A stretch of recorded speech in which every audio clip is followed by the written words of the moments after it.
أعوذ بالله من الشيطان الرجيم. بسم الله الرحمن الرحيم. لن تنالوا البر حتى تنفقوا مما تحبون وما تنفقوا من شيء فإن الله به عليم. كل الطعام كان حلا لبني إسرائيل إلا ما حرم إسرائيل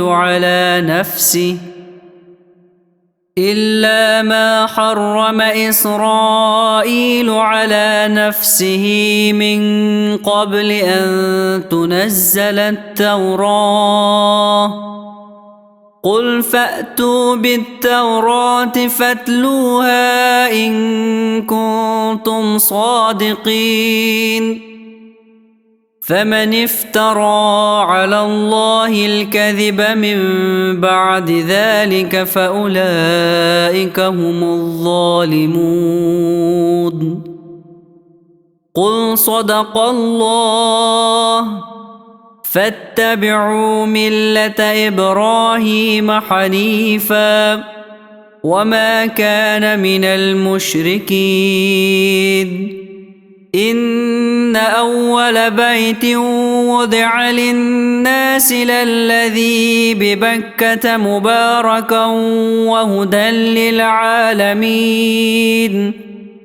فيه آيات بينات مقام إبراهيم ومن دخله كان آمنا.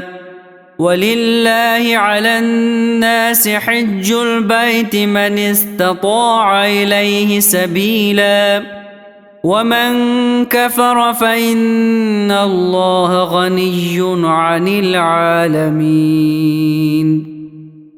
قل يا أهل الكتاب لم تكفرون بآيات الله والله شهيد على ما تعملون.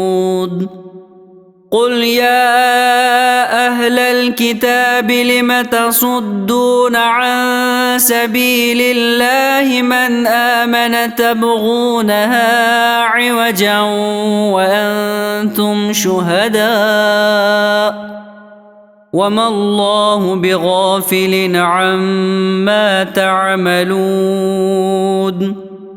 يا أيها الذين آمنوا إن تطيعوا فريقا من الذين أوتوا الكتاب يردوكم بعد إيمانكم كافرين.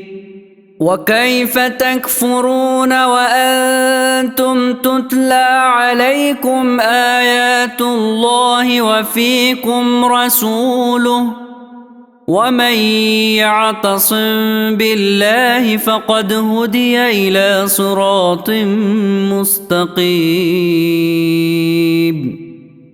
يا أيها الذين آمنوا اتقوا الله حق تقاته ولا تموتن إلا وأنتم مسلمون. واعتصموا بحبل الله جميعا ولا تفرقوا. واذكروا نعمة الله عليكم إذ كنتم أعداء فألف بين قلوبكم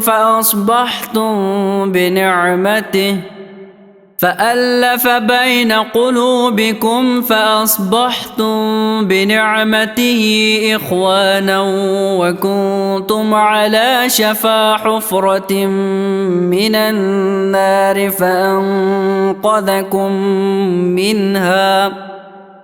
كذلك يبين الله لكم آياته لعلكم تهتدون. ولتكن منكم أمة يدعون إلى الخير ويأمرون بالمعروف وينهون عن المنكر وأولئك هم المفلحون. ولا تكونوا كالذين تفرقوا واختلفوا من بعد ما جاءهم البينات وأولئك لهم عذاب عظيم. يوم تبيض وجوه وتسود وجوه، فأما الذين اسودت وجوههم أكفرتم بعد إيمانكم فذوقوا العذاب بما كنتم تكفرون. وأما الذين ابيضت وجوههم ففي رحمة الله هم فيها خالدون. تلك آيات الله نتلوها عليك بالحق وما الله يريد ظلما للعالمين. ولله ما في السماوات وما في الأرض وإلى الله ترجع الأمور. كنتم خير أمة أخرجت للناس تأمرون بالمعروف وتنهون عن المنكر وتؤمنون بالله. ولو آمن أهل الكتاب لكان خيرا لهم منهم المؤمنون وأكثرهم الفاسقون. لن يضروكم إلا أذى وإن يقاتلوكم يولوكم الأدبار ثم لا ينصرون. ضربت عليهم الذلة أينما ثقفوا إلا بحبل من الله وحبل من الناس وباءوا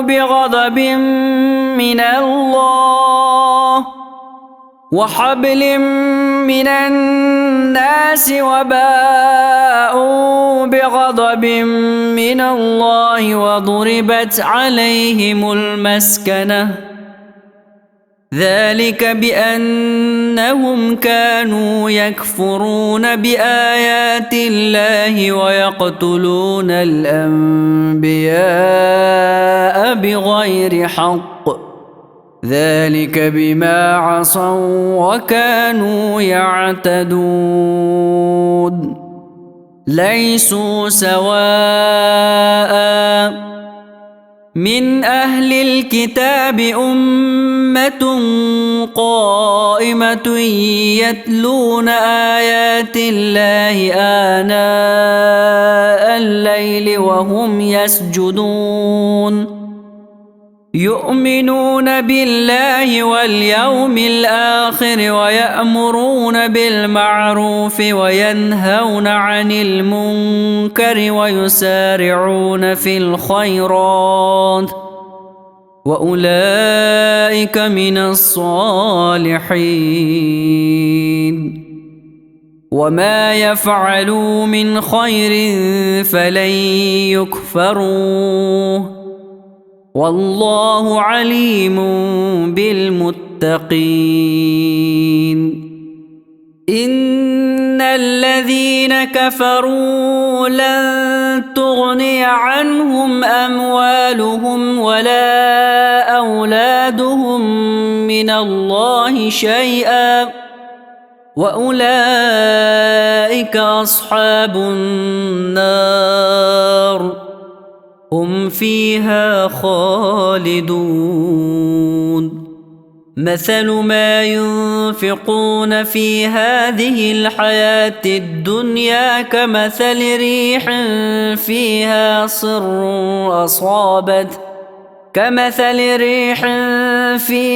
صر أصابت حرث قوم ظلموا أنفسهم فأهلكت وما ظلمهم الله ولكن أنفسهم يظلمون.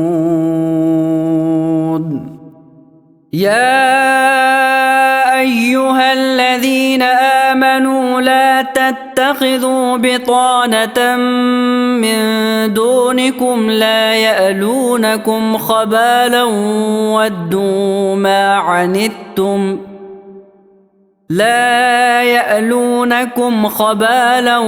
ودوا ما عنتم قد بدت البغضاء من أفواههم وما تخفي صدورهم أكبر قد بينا لكم الآيات إن كنتم تعقلون. ها أنتم أولئك تحبونهم ولا يحبونكم وتؤمنون بالكتاب كله وإذا لقوكم قالوا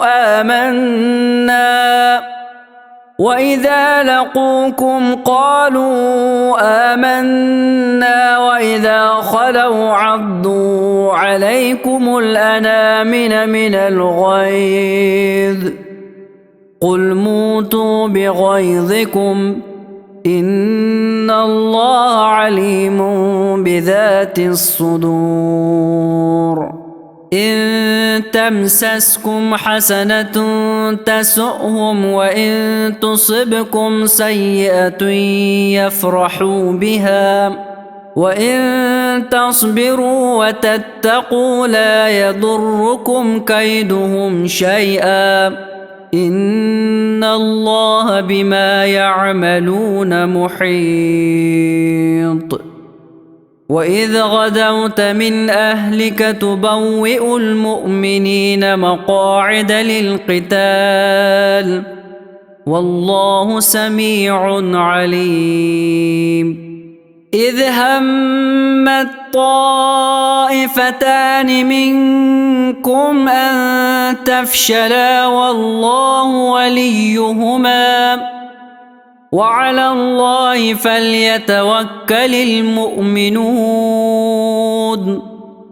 ولقد نصركم الله ببدر وأنتم أذلة فاتقوا الله لعلكم تشكرون. إذ تقول للمؤمنين ألن يكفيكم أن يمدكم ربكم ب3,000 من الملائكة منزلين بلى إن تصبروا وتتقوا ويأتوكم من فورهم هذا يمددكم ربكم ب5,000 من الملائكة مسومين وما جعله الله إلا بشرى لكم ولتطمئن قلوبكم به وما النصر إلا من عند الله العزيز الحكيم ليقطع طرفا من الذين كفروا أو يكبتهم فينقلبوا خائبين. ليس لك من الأمر شيء أو يتوب عليهم أو يعذبهم فإنهم ظالمون. ولله ما في السماوات وما في الأرض يغفر لمن يشاء ويعذب من يشاء والله غفور رحيم. يا أيها الذين آمنوا لا تأكلوا الربا أضعافا مضاعفة واتقوا الله لعلكم تفلحون. واتقوا النار التي أعدت للكافرين وأطيعوا الله والرسول لعلكم ترحمون. وسارعوا إلى مغفرة من ربكم وجنة عرضها السماوات والأرض أعدت للمتقين الذين ينفقون في السراء والضراء والكاظمين الغيظ والعافين عن الناس والله يحب المحسنين. والذين إذا فعلوا فاحشة أو ظلموا أنفسهم ذكروا الله فاستغفروا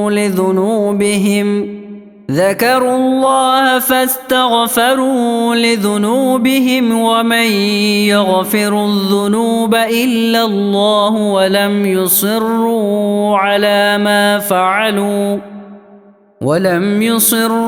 على ما فعلوا وهم يعلمون. أولئك جزاؤهم مغفرة من ربهم وجنات تجري من تحتها الأنهار خالدين فيها ونعم أجر العاملين. قد خلت من قبلكم سنن فسيروا في الأرض فانظروا كيف كان عاقبة المكذبين. هذا بيان للناس وهدى وموعظة للمتقين. ولا تهنوا ولا تحزنوا وأنتم الأعلون إن كنتم مؤمنين. إن يمسسكم قرح فقد مس القوم قرح مثله وتلك الأيام نداولها بين الناس وليعلم الله الذين آمنوا ويتخذ منكم شهداء والله لا يحب الظالمين. وليمحص الله الذين آمنوا ويمحق الكافرين. أم حسبتم أن تدخلوا الجنة ولما يعلم الله الذين جاهدوا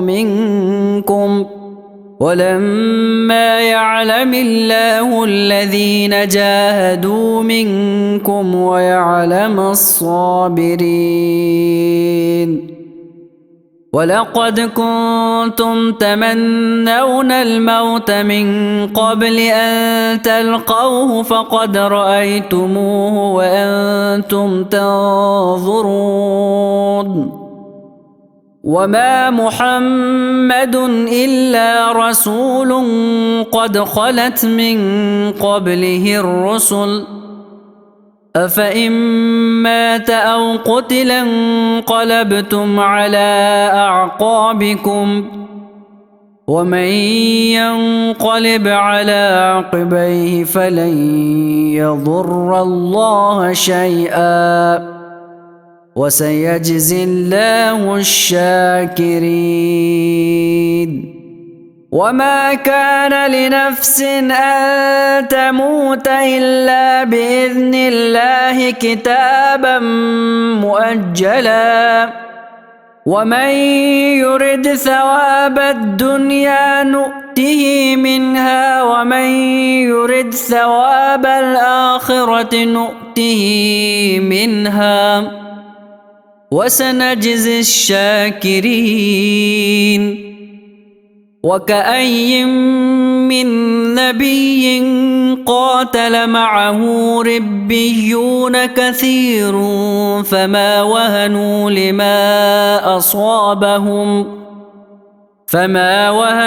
لما أصابهم في سبيل الله وما ضعفوا وما استكانوا والله يحب الصابرين.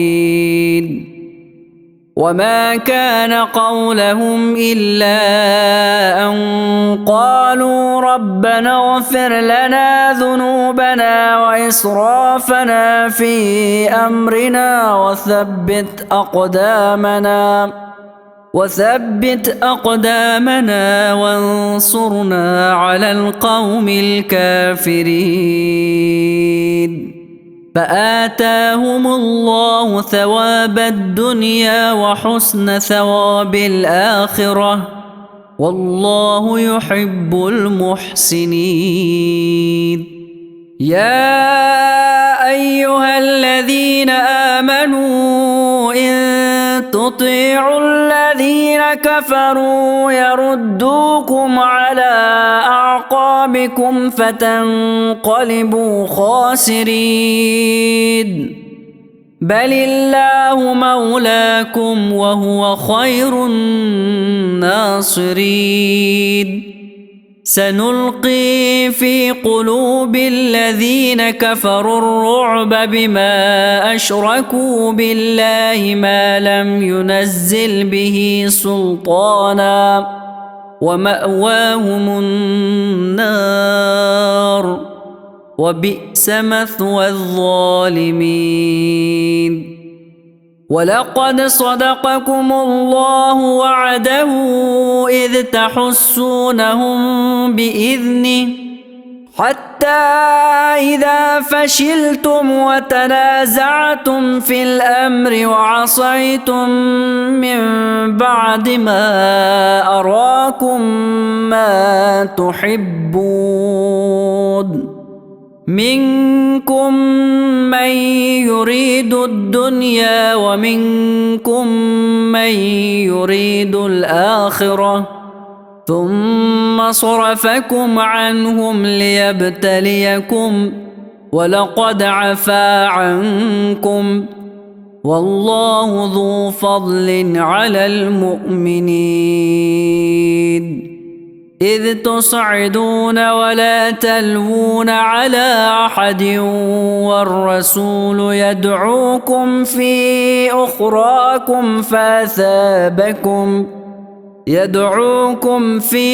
أخراكم فأثابكم غما بغم لكي لا تحزنوا على ما فاتكم ولا ما أصابكم والله خبير بما تعملون.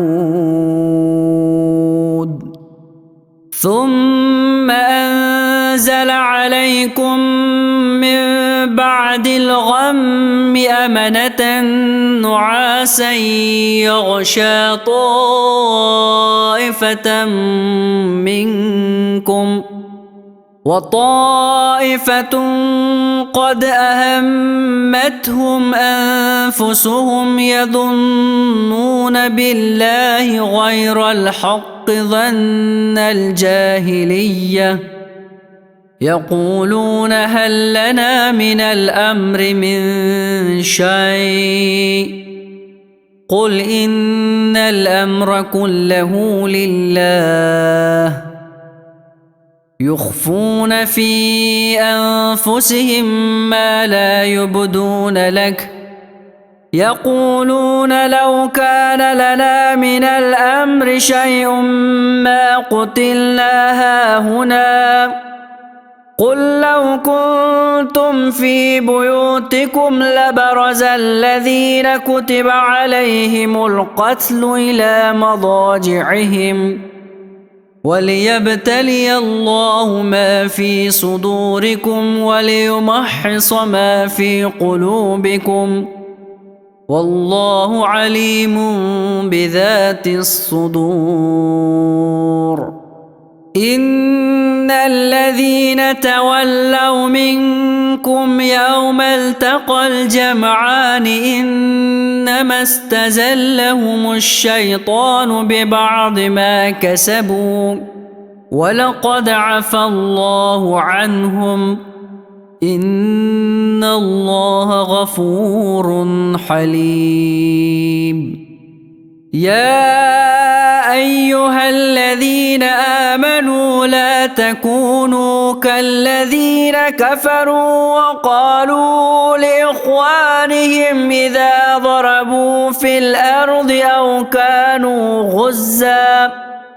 أو كانوا غزا لو كانوا عندنا ما ماتوا وما قتلوا ليجعل الله ذلك حسرة في قلوبهم والله يحيي ويميت والله بما تعملون بصير. ولئن قتلتم في سبيل الله أو متم لمغفرة من الله ورحمة خير مما يجمعون. ولئن متم أو قتلتم لإلى الله تحشرون. فبما رحمة من الله لنت لهم ولو كنت فظا غليظ القلب لانفضوا من حولك فاعف عنهم واستغفر لهم وشاورهم في الأمر فإذا عزمت فتوكل على الله إن الله يحب المتوكلين. إن ينصركم الله فلا غالب لكم وإن يخذلكم فمن ذا الذي ينصركم من بعده وعلى الله فليتوكل المؤمنون. وما كان لنبي أن يغل ومن يغلل يأت بما غل يوم القيامة ثم توفى كل نفس ما كسبت وهم لا يظلمون. أفمن اتبع رضوان الله كمن باء بسخط من الله ومأواه جهنم وبئس المصير. هم درجات عند الله والله بصير بما يعملون. لقد من الله على المؤمنين إذ بعث فيهم رسولا من أنفسهم يتلو عليهم آياته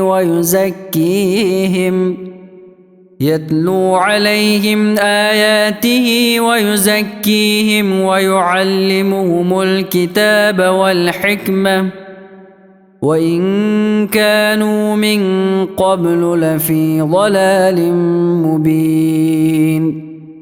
أولما أصابتكم مصيبة قد أصبتم مثليها قلتم أنى هذا قل هو من عند أنفسكم إن الله على كل شيء قدير. وما أصابكم يوم التقى الجمعان فبإذن الله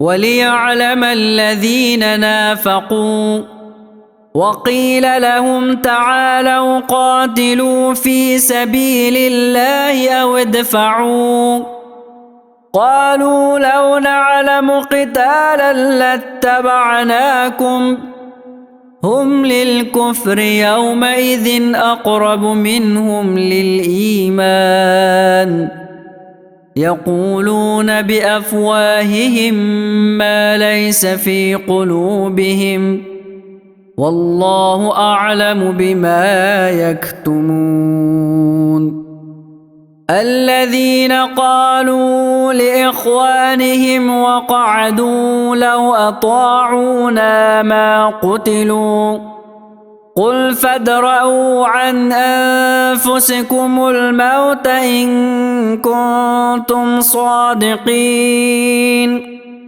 ولا تحسبن الذين قتلوا في سبيل الله أمواتا بل أحياء عند ربهم يرزقون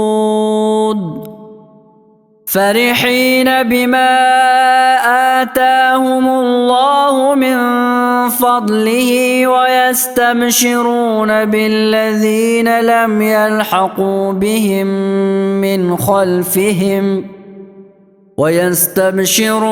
بالذين لم يلحقوا بهم من خلفهم ألا خوف عليهم ولا هم يحزنون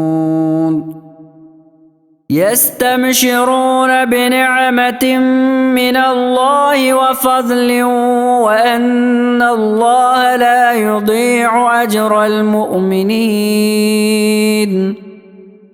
الذين استجابوا لله والرسول من بعد ما أصابهم القرح للذين أحسنوا منهم واتقوا أجر عظيم الذين قال لهم الناس إن الناس قد جمعوا لكم فاخشوهم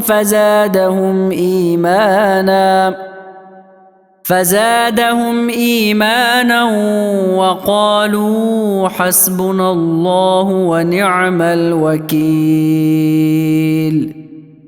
فانقلبوا بنعمة من الله وفضل لم يمسسهم سوء واتبعوا رضوان الله والله ذو فضل عظيم إنما ذلكم الشيطان يخوف أولياءه فلا تخافوهم وخافون إن كنتم مؤمنين ولا يحزنك الذين يسارعون في الكفر إنهم لن يضروا الله شيئا يريد الله ألا يجعل لهم حظا في الآخرة ولهم عذاب عظيم إن الذين اشتروا الكفر بالإيمان لن يضروا الله شيئا ولهم عذاب أليم ولا يحسبن الذين كفروا أنما نملي لهم خير لأنفسهم إنما نملي لهم ليزدادوا إثما ولهم عذاب مهين ما كان الله ليذر المؤمنين على ما أنتم عليه حتى يميز الخبيث من الطيب وما كان الله ليطلعكم على الغيب ولكن الله يجتبي من رسله من يشاء فآمنوا بالله ورسله وإن تؤمنوا وتتقوا فلكم أجر عظيم. ولا يحسبن الذين يبخلون بما آتاهم الله من فضله هو خيرا لهم، بل هو شر لهم، سيطوقون ما بخلوا به يوم القيامة، ولله ميراث السماوات والأرض، والله بما تعملون خبير. لقد سمع الله قول الذين قالوا إن الله فقير ونحن أغنياء، سنكتب ما قالوا وقتلهم الأنبياء بغير حق ونقول ذوقوا عذاب الحريق، ذلك بما قدمت أيديكم وأن الله ليس بظلام للعبيد. الذين قالوا إن الله عهد إلينا ألا نؤمن لرسول حتى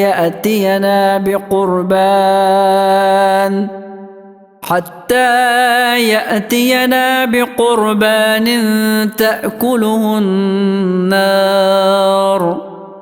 قل قد جاءكم رسول من قبلي بالبينات وبالذي قلتم فلم قتلتموهم إن كنتم صادقين. فإن كذبوك فقد كذب رسل من قبلك جاءوا بالبينات والزبر والكتاب المنير، كل نفس ذائقة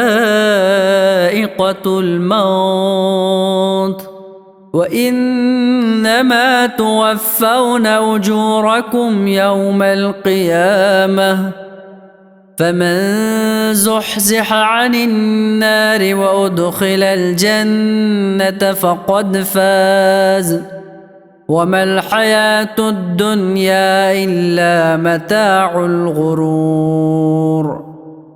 لتبلون في أموالكم وأنفسكم ولتسمعن من الذين أوتوا الكتاب من قبلكم ومن الذين أشركوا أذى كثيرا، وإن تصبروا وتتقوا فإن ذلك من عزم الأمور.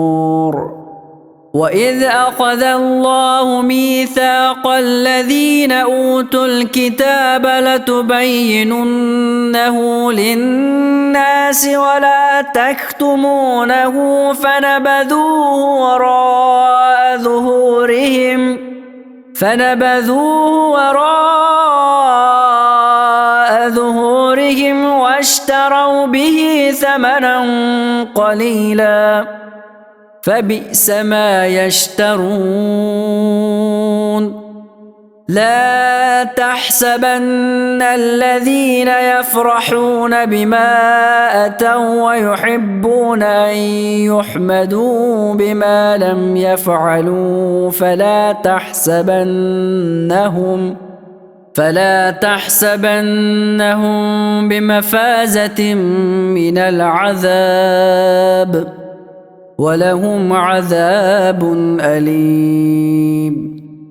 ولله ملك السماوات والأرض، والله على كل شيء قدير.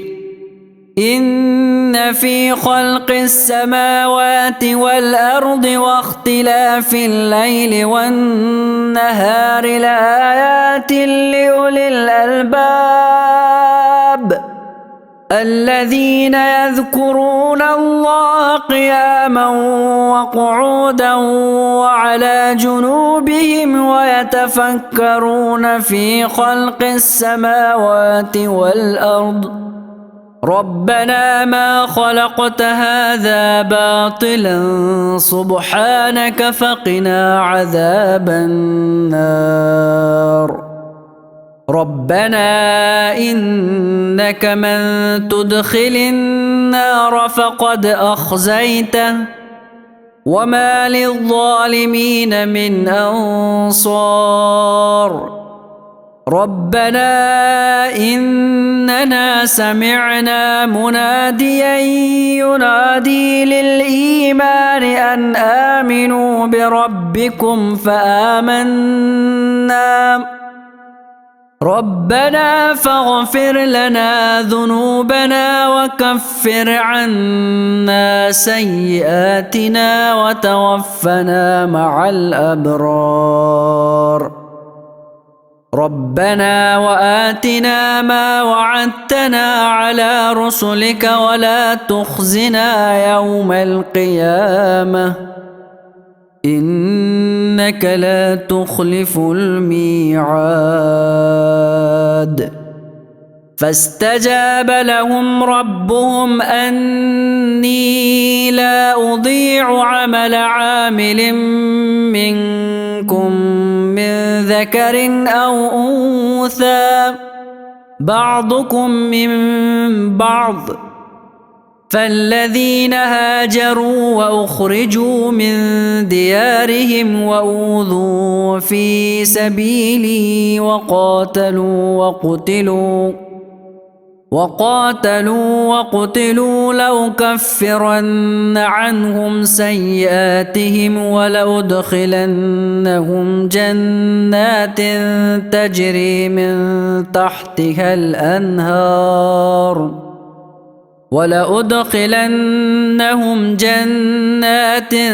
تجري من تحتها الأنهار ثوابا من عند الله والله عنده حسن الثواب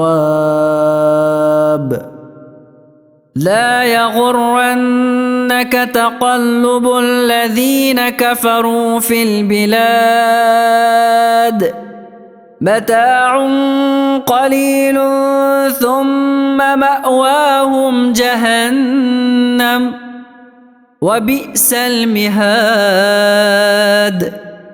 لكن الذين اتقوا ربهم لهم جنات تجري من تحتها الأنهار خالدين فيها نزلا من عند الله وما عند الله خير للأبرار وإن من أهل الكتاب لمن يؤمن بالله وما أنزل إليكم وما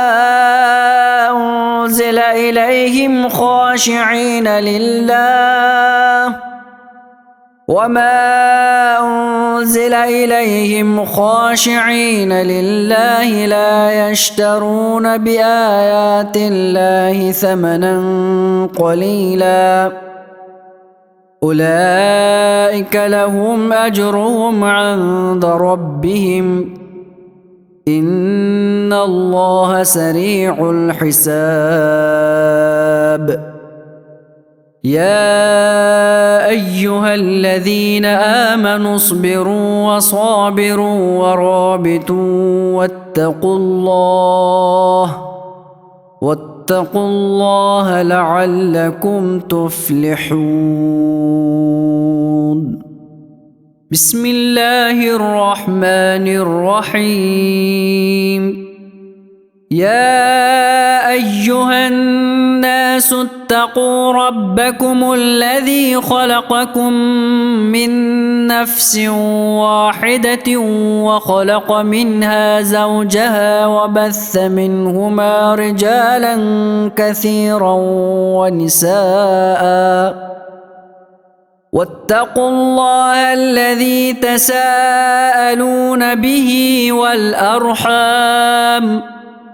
إن الله كان عليكم رقيبا وآتوا اليتامى أموالهم ولا تتبدلوا الخبيث بالطيب ولا تأكلوا أموالهم إلى أموالكم إنه كان حوبا كبيرا وإن خفتم ألا تقسطوا في اليتامى فانكحوا ما طاب لكم من النساء مثنى وثلاث ورباع فإن خفتم ألا تعدلوا فواحدة أو ما ملكت أيمانكم ذلك أدنى ألا تعولوا وآتوا النساء صدقاتهن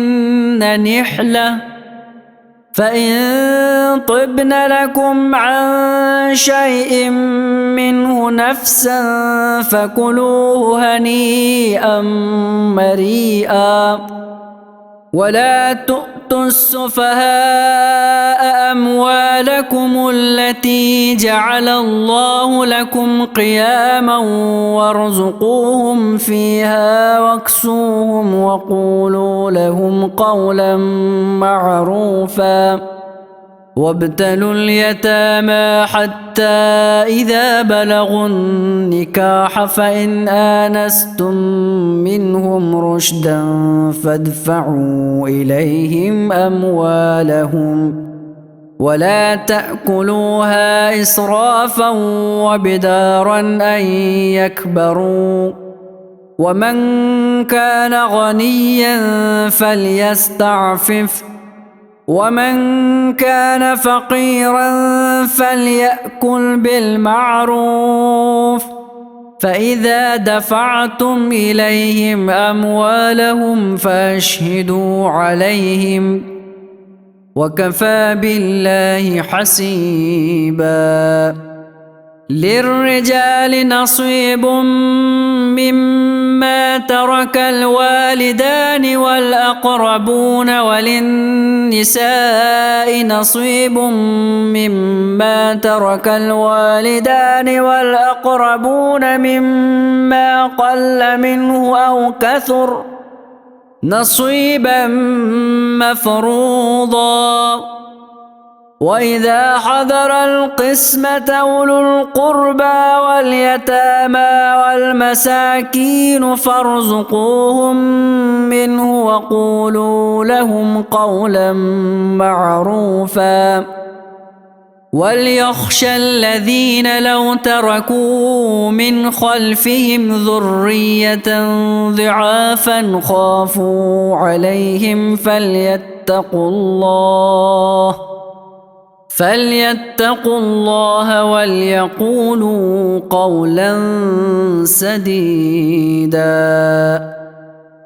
إن الذين يأكلون أموال اليتامى ظلما إنما يأكلون في بطونهم نارا وسيصلون سعيرا يوصيكم الله في أولادكم للذكر مثل حظ الأنثيين فإن كن نساء فوق 2 فلهن ثلثا ما ترك وإن كانت واحدة فلها النصف ولأبويه لكل واحد منهما السدس مما ترك إن كان له ولد فإن لم يكن له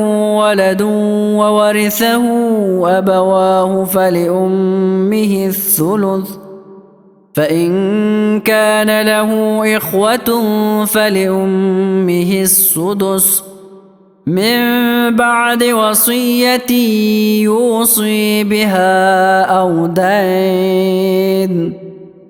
آباؤكم وأبناؤكم لا تدرون أيهم أقرب لكم نفعا فريضة من الله إن الله كان عليما حكيما. ولكم نصف ما ترك أزواجكم إن لم يكن لهن ولد فإن كان لهن ولد فلكم الربع مما ترك من بعد وصية يوصين بها أو دين.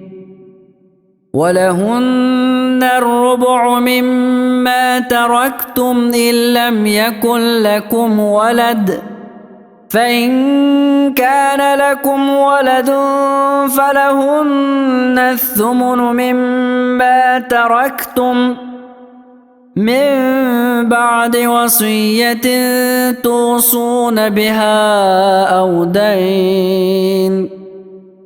وإن كان رجل يورث كلالة أو امرأة وله أخ أو أخت فلكل واحد منهما السدس فإن كانوا أكثر من ذلك فهم شركاء في الثلث من بعد وصية يوصى بها أو دين غير مضار وصية من الله والله عليم حليم. تلك حدود الله ومن يطع الله ورسوله يدخله جنات تجري من تحتها الأنهار خالدين فيها وذلك الفوز العظيم. ومن يعص الله ورسوله ويتعد حدوده يدخله نارا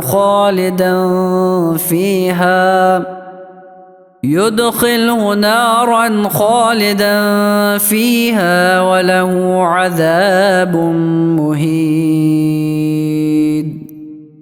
واللاتي يأتين الفاحشة من نسائكم فاستشهدوا عليهن 4 منكم فإن شهدوا فأمسكوهن في البيوت حتى يتوفاهن الموت أو يجعل الله لهن سبيلا.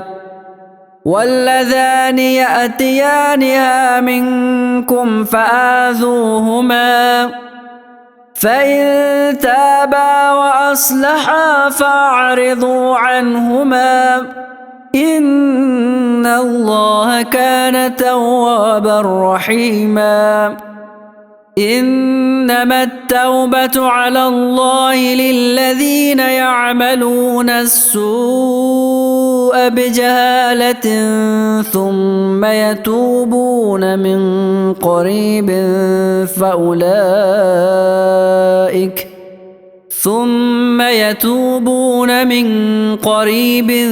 فأولئك يتوب الله عليهم وكان الله عليما حكيما.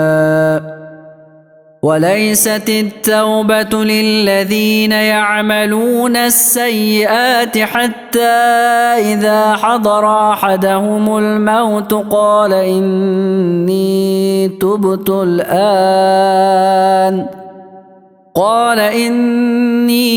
تبت الآن ولا الذين يموتون وهم كفار أولئك أعتدنا لهم عذابا أليما.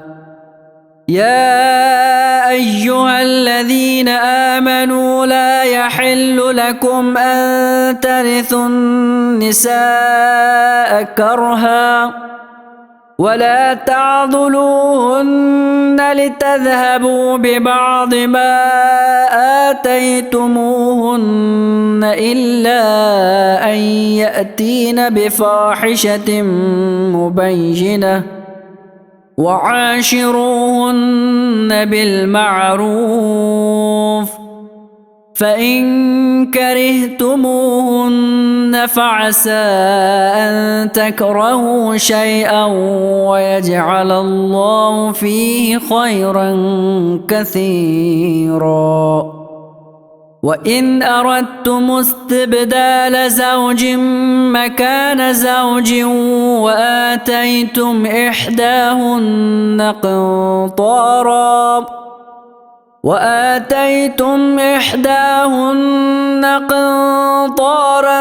فلا تأخذوا منه شيئا أتأخذونه بهتانا وإثما مبينا وكيف تأخذونه وقد أفضى بعضكم إلى بعض وأخذن منكم ميثاقا غليظا ولا تنكحوا ما نكح آباؤكم من النساء إلا ما قد سلف إنه كان فاحشة ومقتا وساء سبيلا حرمت عليكم أمهاتكم وبناتكم وأخواتكم وعماتكم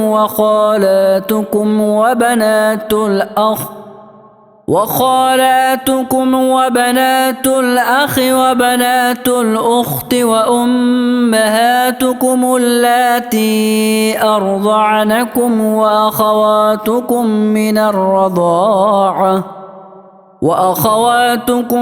من الرضاعة وأمهات نسائكم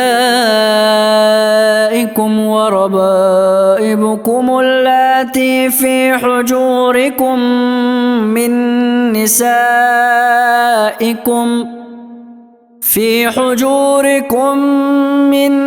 نسائكم اللاتي دخلتم بهن فإن لم تكونوا دخلتم بهن فلا جناح عليكم وحلائل أبنائكم الذين من أصلابكم وأن تجمعوا بين الأختين إلا ما قد سلف إن الله كان غفورا رحيما